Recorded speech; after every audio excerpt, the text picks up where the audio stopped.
作为游戏界公认的叙事大师，小岛秀夫的职业起点充满戏剧性。大学攻读经济专业的他，因为对课程毫无兴趣而沉迷游戏，却在街机厅的功夫小子里首次萌发了制作这样游戏的念头。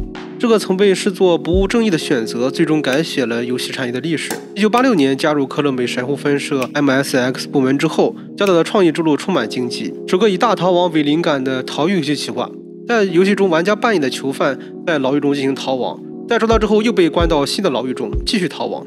因为没有游戏结束这样的超前理念被同僚否决。试图突破硬件限制的军事射击提案，又因为技能瓶颈被驳回。既然无法接受表现密集战斗，为何不聚焦潜入呢？1987年，合金装备以颠覆性的军事潜入玩法横空出世，在机能有限的主机上开创了全新品类。次年推出的掠夺者更将电影化叙事手法融入游戏，提前预示了这位设计师对于交互叙事的深刻理解。ゲームは今ほど市民権がなかったんで、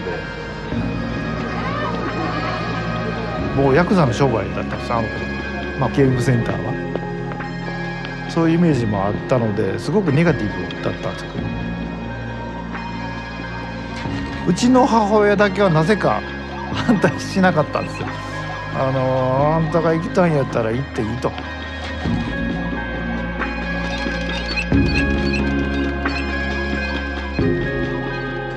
友達含め親戚も、僕の将来なくなったみたいなそういう感じで見られてました。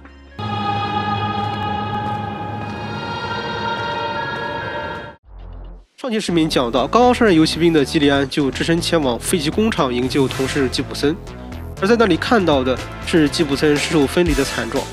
伴随着机助手小约翰的爆炸，工厂灰飞烟灭，基利安惊险逃离。他顺着吉普森生前的调查轨迹，基利安随后见到了吉普森的演员女儿凯瑟琳、神秘接头人拿破仑。靠着在失败天堂收集到的面部线索，基利安最终调查到了掠夺者身上。可是经过几番斗智斗勇，基利安反而落入下风，危在旦夕。千钧一发之际，赏金猎人老达姆出现并拯救了他。而经过事后调查，老达姆的信息造假，身份成谜，他究竟是敌是友呢？正当基利安疑惑不解时，吉普森的助手机器人小约翰记忆体修复，虽然只是显示了一个模糊的医院招牌画面，但这已经是目前最重要的线索。在智能电脑高迪那里无法搜索到相关医院信息，基利安只好再次去寻找拿破仑。此时的城市已经被圣诞节的氛围完全笼罩，人群看似平静，却暗藏不安。基利安发现穿着圣诞老人衣服的推销员竟然是拿破仑。原来拿破仑害怕被掠夺者盯上，遭遇和吉普森一样的暗杀，才乔装打扮。可惜拿破仑也不知道如何在数以万计的黑医院中找到目标医院。不过他给基利安提供了一个重要信息：岛内的药品都是通过神户药科研究所上市的，而基利安的妻子杰米正是管理岛内药品运输的负责人。此外，拿破仑还提到了一个位于 RF 地区的枫林医院。拿破仑突然咳嗽起来，基利安试探性地询问他是否知道掠夺者出现会伴随花粉过敏的事情。拿破仑则表示可能是冬天豚鼠草的花粉导致自己咳嗽，看起来他对此并不知情。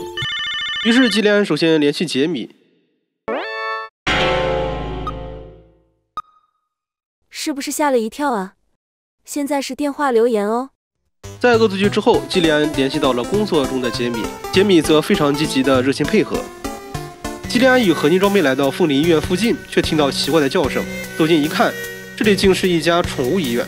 不过这些宠物都经过了特殊改造，语言记忆容量大幅扩张的鹦鹉，能够在中纬度生存的企鹅，声道经过改造减少噪音的哼哼狗，还有可以当做女性包包的宠物，这都是去年开始流行的合成宠物。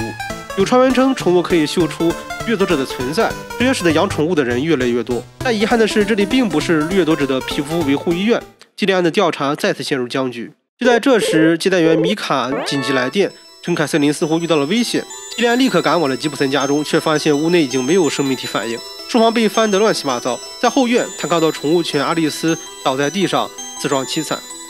显然，掠夺者在这里疯狂地找寻着什么，而凯瑟琳则不知所踪，看起来是带着东西逃走了。基利安在总部和各地疯狂查找凯瑟琳的下落，却一无所获。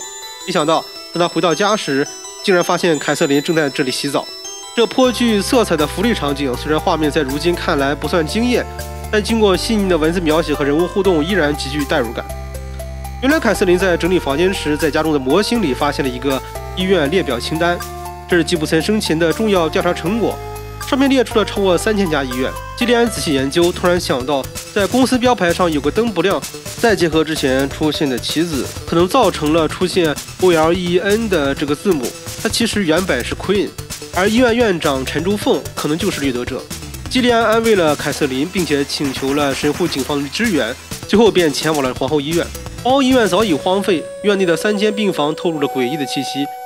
第一间是手术室，病床上布满了灰尘，灯光昏暗不清，看起来荒废了很久。第二间是实验室，实验仪器上已经布满了蜘蛛网，同样的一片荒芜景象。第三间没有灯，一片黑暗，基利安只能用手电筒小心翼翼地查看。终于在昏暗的第3间房间里面，他发现了莫斯科的寺院画像、世外天堂的火柴盒，种种信息表明这里与掠夺者有关。在地板上，他还发现了轨道，但桌子却推不动。在隐秘的角落，基利安还找到了一个抽屉，里面有一张纸，大部分内容已经被涂乱，仅存的病历上写着皮蛋流氧弹。基利安询问着合金装备是什么意思，但他只知道麻将的术语：立直、断19、国士无双、平和。这让我想起了电影《惊声尖叫》中的搞笑桥段。sushi sashimi。然而在这里并没有找到其他有价值的病例，显然证据已经被人拿走。基利安随即意识到总部里一定有内鬼。基利安于是向前妻杰米拨通了视频电话，咨询病历上的中文内容，但杰米也看不懂。此时基利安想起了拿破仑是中国人，于是尝试与拿破仑视频通话，却无人接听。视频的待机画面竟然是世外天堂的保安，难道拿破仑已经遭遇不测？基利安立刻赶往世外天堂，与保安的交流中，基利安发现了一个秘密，而门口的保安却无论如何都不承认自己的身份，直到一个喷嚏暴露了他就是拿破仑本人。众人走进了世外天堂，坐下交谈。合金装备这时也煞有介事地穿上了西装，用 AI 的话来描述合金装备的样子，就是忍俊不禁了。拿破仑解释自己并非故意欺骗基利安，线人的工作实在危险重重。基利安向他请教病历，拿破仑也看不懂，但根据中文的意思，应该是元素周期表。推测病历与班森有关，而总部局长班森和机械师哈利都叫这个名字，内鬼就在他们2人之中。这一发现让基利安不寒而栗，难怪行为总是被掠夺者看穿。在以上剧情中，2个主要的解谜是医院的招牌 Olin， 还有病历上的皮蛋流氧弹，都是文字解谜。第一个解谜 Olin 是因为医院招牌上的 Queen 部分坏掉不亮了，才变成了 Olin， 玩家很容易脑补出 Queen 的。可是第2个有关于元素周期表的解谜是非常困难的。Benson 是皮蛋流氧弹的英文缩写，可对于国内玩家来说，中文是母语。Benson 跟皮蛋流氧弹本来就是一一对应的，并不是解谜，所以下意识的会认为是不是跟皮蛋流氧弹跟元素周期表中的顺序有关，再根据顺序找到英文字母才能找到答案的。结果呢，就是找不到正确答案。这对于当时的日本玩家来讲，汉语对应到元素周期表，再找到英文就已经是不得了的解谜难度了，解谜难度刚刚好。谜题中牵扯到不同的文化内容，像是柯南中经常出现的罗马数字、德语发音，对于异国人解谜难度偏高，对于语言所在的本国人解谜难度就偏低了。这些是解谜游戏的一大困境。当然，对于没有意识到文化差异的1988年的游戏作品，我们当然不能苛求它。基利安回到游骑兵总部，却发现局长和哈利都不在。他向接待员米卡打听情况，得知哈利最近鬼鬼祟祟，十分神秘，而局长平常烟瘾很大，最近却很少抽烟，也很奇怪。基利安趁机在总部展开调查，他在哈利的桌子上发现了脸对脸的纸张，还有印着世外天堂标记的火柴盒。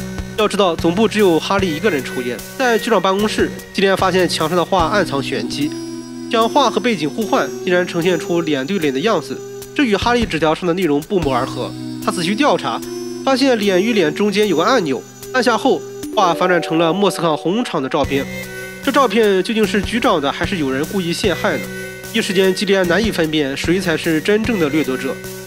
就在这时，妻子杰米紧急打来视频电话，他告诉基利安，皇后医院曾经在2030年进行了大规模的地下扩张，医院有地下设施，基神户市的地下建筑很少，所以有相关的记录。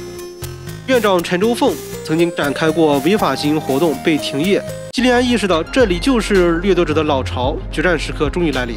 基利安和合金装备准备前往皇后医院，却遭遇意外，车辆的刹车失灵，自动驾驶切换成手动驾驶也失败，车子只能向前疯狂加速。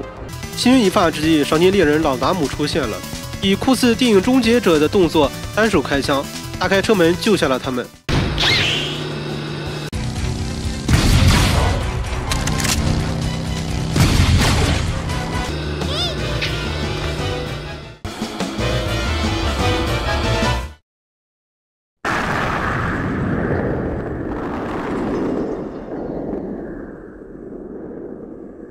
基利安，最后没能赶上吗？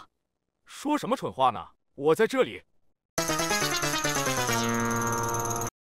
众人再次来到皇后医院，进入神秘的第3个房间。基利安发现桌子上的杯子与局长办公室的画作类似，移动杯子后，桌子沿着轨道慢慢移动，地下室的门缓缓打开。基地上的灰尘明显比走廊少，显然掠夺者经常使用这条通道。进入地下室，里面灯火通明，与地上荒废的景象截然不同。这里就是掠夺者的根据地。在地下室的第1间房间里，众人发现了还未进行手术的掠夺者。这些家伙平日将身体收缩到最小状态，一旦锁定目标，便会披上人皮，伸缩身体，假扮成人。他们利用人类的信任肆意掠夺，其恐怖之处不仅在于强大的伪装能力，更在于利用人性的弱点，让人类过分恐慌，同类相残，制造出如同魔女狩猎般的悲剧。就在众人感慨时，加上的掠夺者不见了，对众人进行了袭击。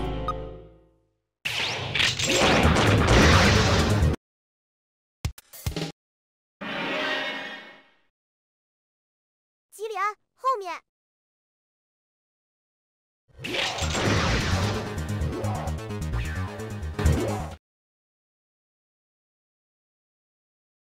第2间房间是生化实验室，里面的仪器却是20-30年前的老古董，设备也不齐全，空气中弥漫着分解蛋白质的刺鼻臭味。地下室的第3间房间始终无法打开，因为外面只有2个按钮能控制前2个房间的开关。众人经过一番推测，认为只有同时按下2个按钮才能打开第3间房。果然，按下2个按钮的时候，第3间房门开了，里面的景象让人毛骨悚然。4具尸体横陈其中，3具早已变成白骨，1具正在腐烂，布满蛆虫。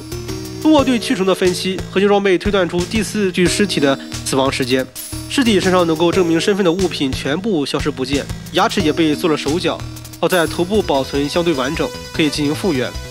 令人震惊的是，这4具尸体分别是弗雷迪、丽萨、皇后医院的院长陈周凤，还有局长班森。原来局长在1个月前就被掠夺者替换，那辆刹车失灵的车，哈利房间里的陷害证据，瞬间都有了解释。哈利留下脸对脸的线索，分明是察觉局长异样后，冒着生命危险传递的警告。就在众人惊愕之际，院长陈周凤带着机器人掠夺者突然现身，发起猛烈攻击。基利安和朗达姆猝不及防，身受重伤。院长却狂妄大笑，宣称他们已经突破限制，完全体的人工皮肤即将问世，掠夺者再也不必畏惧阳光。明天举行的京都会议将是他们统治世界的跳板。原来他们杀害局长，假扮参会，就是要趁各国代表齐聚，一举控制全球政要，用怀疑瓦解人类社会的信任根基，实现50年前未竟的疯狂计划。又是在危急时刻，朗达姆做出了惊人决定。他拖着受伤的腿，掏出火星开矿时用的强力炸药。游骑兵必须活下去，我来断后。他将基利安和合金装备推进通风管道，自己则孤身迎战如潮水般涌来的掠夺者。爆炸声在身后轰鸣。